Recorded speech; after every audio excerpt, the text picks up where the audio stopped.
At the end of this video, you would learn a very key leadership principle that will be detrimental and very useful in your organization. I can't tell you how many times I have studied about David in the Bible. Now, this is not a Bible study or any religious talk. I've studied on David a couple of times, quite many times, and I realized that there are some things he does that used to get me angry, agitated, or sometimes just confused. I didn't understand him. I didn't understand why he acted the way he acted. Case in point, God told him that he was going to be king. He was anointed legitimately, but somebody else was on the throne. And I may understand the fact that he did not want to kill God's anointed or get his hands soiled with blood. That was why he left Saul the 2 times that he had the opportunity to kill Saul and become the king. Yes, that's fine. But then another scenario came where somebody came from Saul's camp during battle, and the young man told David that, look, I just came from battle, I saw Saul. He was already dying. He was already wounded, but he was still struggling to live. Saul himself told me that, see you, come and take my life. I don't want these people to come and make a sport out of killing me. The young man obliged and killed Saul, brought the crown to David. Instead of David to, say, well, God has given, God has taken. Thank God, God has taken away the person who was sitting on the throne that he gave me. No sooner than the words came out of the mouth of the young man than David ordered him to be killed, saying, who gave you the right?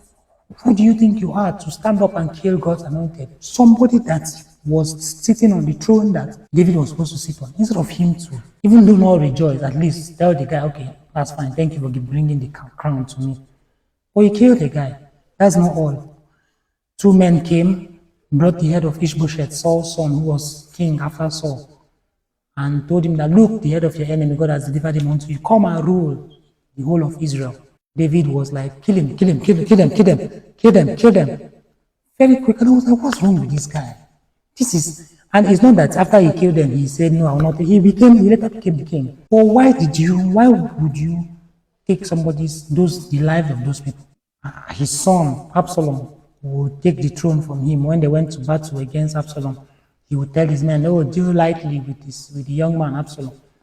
After Absalom was killed and he was told, instead of David to, thank God I've been saved, or thank God that this ended to my favor, he was crying for his supposed enemy instead of himself. It got me thinking and I was worried. But for him to act that way and God still called him a man after his heart, it made me to ask for that question. But recently, I was studying about David again, and it just occurred to me that as a leader, any action or attitude you don't want to see in your people, fight it immediately. Any action, attitude, mannerism, mindset that you don't want to see replicated in your people, fight it immediately. And on the flip side, any action or attitude you want to see continuously, reinforce it positively. David knew he was God's anointed, so he did not want a situation where a surreptitious mindset will simmer through his rank that anybody can just wake up one morning and feel like, the current king is not the better option, is not the best option. Myself or somebody else can be a better option. They'll just plan a coup and kill the king. He did not want that mindset. He did not want a state of lawlessness where anybody can just up and kill the current administration and become the next administration. That was why he fought it immediately. Fought it so well that when, during the time of Absalom, somebody saw Absalom hanging, he did not kill him. He said, I know, me, kill Absalom, that David will now come and kill me. He knew that mindset had simmered through. That look, we don't want this here.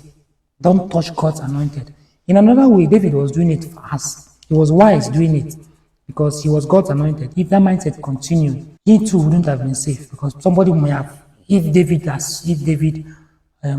agreed to this, that means that attitude is accepted. But then he fought it very, very vehemently. So, as a leader in your organization, any mindset or attitude or action you don't want to see, don't waste time, fight it immediately. And the best way to do this is if you don't want your people to act in a certain way, don't act that way yourself. If you don't want your people to use company money for themselves, don't use company's money for your personal use. If you don't want people to lie Don't lie yourself. I remember a story a dearly revered mentor of mine told that he was having a meeting and someone came to see him, but the secretary did not want to interrupt the meeting. So she had to say some things that were not really true for her to avoid interrupting the boss. So when he came out of the meeting and heard of it, he was like, okay, thank you very much for trying to protect my interest, but next time, please don't lie. So he addressed the issue up front. He made it clear that, look, lying is not allowed here. We don't do that here. So as a leader, whatever you don't want to see done, attack it immediately. Whatever you want to see done, reinforce it positively, and immediately also showed a good example.